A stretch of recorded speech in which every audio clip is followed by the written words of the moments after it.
Hello friends. We have seen last time relation instance. Instance is nothing but it is a snapshot of the database at a current time. So the current values of relation are specified by a table and that is called as relation instance. So at current time whatever values of relation are there, those are specified as a table and the table is called as a instance or relation instance or instance of a relation. An element T of R is a tuple. So we say that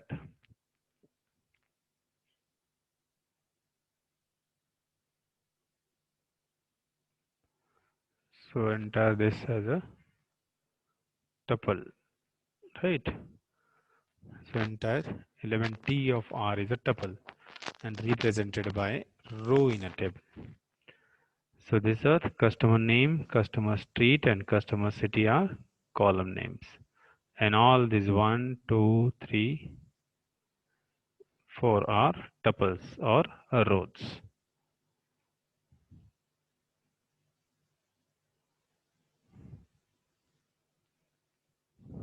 Okay. So the next is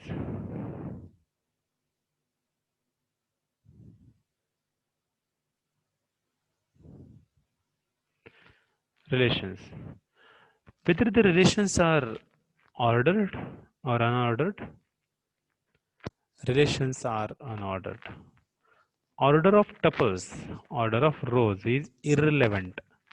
So whenever we store the data inside a table, the table order is irrelevant.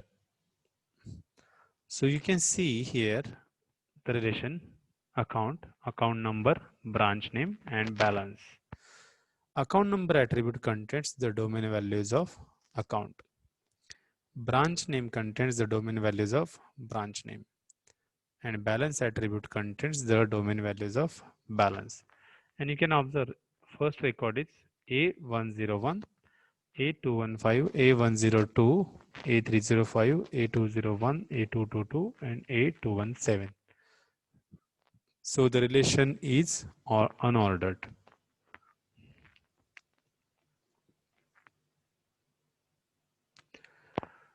So it is database. We have seen a database consists of multiple relations. So if there is an enterprise or institute, the information about an enterprise or that institute is broken up into different parts. And with each relation storing one part of that information. So as I said, enterprise or institute can contain multiple relations, many relations, and we store entire information in these small relations. So we can divide enterprise into different parts and we can store in each relation the part of information. For example, suppose bank is there. So bank as an institute or enterprise, bank can contain many relations and we can create number of relations storing different part of information.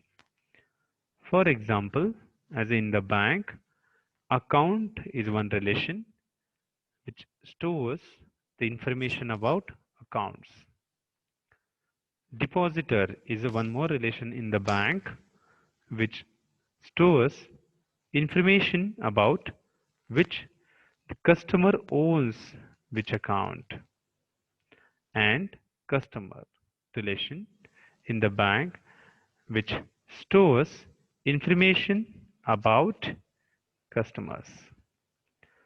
So storing all information as a single relation such as bank will contain account number, balance, customer name results in repetition of information. Example, Two customers own an account. So need for null values, which represent a customer without an account as by default null value. And this requires normalization so that we can avoid this duplication of data, repetition of information, redundancy. And how to deal with this normalization, we are going to see in upcoming lectures.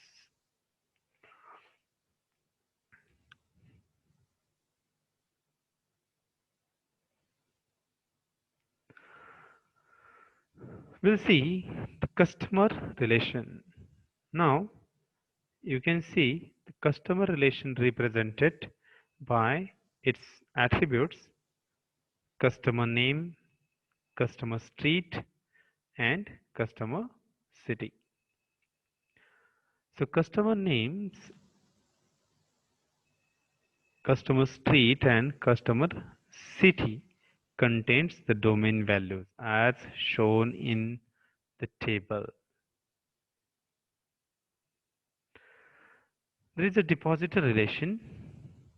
So depositor relation contains the attributes customer name and account number. These customer names of customer relation and depositor relation will be same,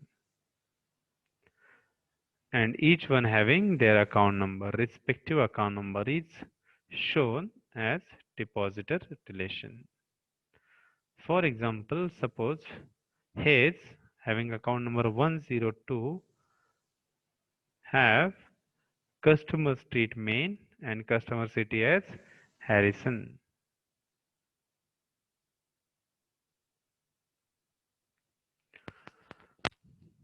So what are the key constants?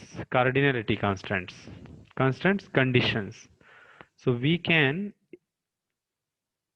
represent conditions when we store the information. So consider work scene is a function where an employee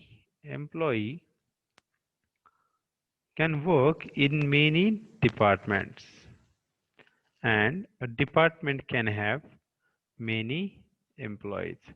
So we represent this as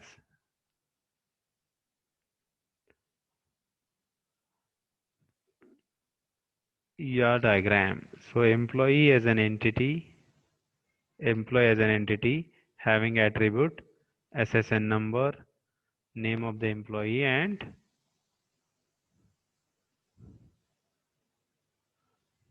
LOT. Second entity is department.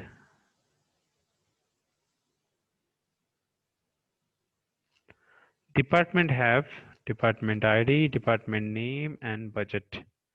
And there is a relationship set present between the employee and department, and that is manages. So employee manages departments since. So we can have an attribute value for relational entity relation. And we can represent these constants cardinalities as one to one, one to many, many to one, or many to many. In contrast, if we consider departments can be civil department, electrical department, mechanical department, computer science and engineering department, electronics and telecommunication department, if we consider our institute. So these are the departments. So each department has at most one manager. So for an employee, there will be a single manager who handles one single department, manages one single department.